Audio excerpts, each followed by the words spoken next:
பொய் வாக்குறுதிகளை அளித்து ஆட்சியை பிடித்த திமுக வரும் சட்டமன்ற தேர்தலில் படுதோல்வியை சந்திக்கும் என்று அதிமுக பொதுச் செயலாளர் எடப்பாடி பழனிசாமி தெரிவித்துள்ளார். மக்களை காப்போம், தமிழகத்தை மீட்போம் என்ற பெயரில் சுற்றுப்பயணத்தை மேற்கொண்டுள்ள எடப்பாடி பழனிசாமி ராமநாதபுரம் மாவட்டம் பரமக்குடிக்கு வருகை தந்தார். வடிநெடுகிலும் அதிமுகவினர் உற்சாக வரவேற்பு அளித்தனர். பின்னர் பேருந்து நிலையம் அருகே பொதுமக்கள் மத்தியில் பேசிய அவர், இந்தியாவிலேயே அதிக கடன் வாங்கும் அரசாக திமுக அரசு உள்ளதாக கூறினார். வரும் சட்டமன்ற தேர்தலில் அதிமுக ஆட்சியை கைப்பற்றும் என்றும் அவர் தெரிவித்தார்.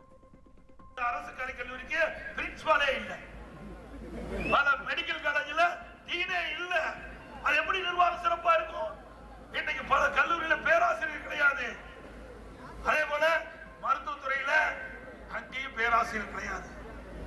அங்கேயும் டாக்டர் பற்றாக்குறை, சரியான முறை வைத்தியம் கிடைக்கல, போதிய மருந்துகள் இல்ல. மருத்துவம் இப்படிப்பட்ட ஆட்சி தேவையா?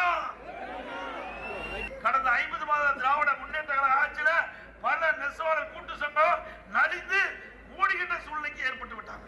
அது மட்டுமல்ல, அனைத்து இந்திய அண்ணா திராவிட முன்னேற்ற கழக ஆட்சியில் இருக்கும் போது இந்த நெசவாளர் கூட்டுறவு சங்கத்துல அதில் இருக்க உறுப்பினர் இருக்கிறவங்க நெசவு செய்து அந்த துணிக்கு உண்டான கூலி அன்றைக்கு கிடைக்கும். ஆனா விடியா திமுக ஆட்சி பொறுப்பேற்ற பிறகு அந்த நெசவாளர் கூலி வங்கிகளை வர வச்சு இன்னைக்கு 10 நாள் 15 நாள் கழிச்சு தான் அவருக்கு அந்த கூலி கிடைக்குது. மீண்டும் அண்ணா திமுக ஆட்சி வந்தவுடன் ஏற்கனவே அன்றைக்கு நெய்கின்ற துணிக்கு அன்றைக்கே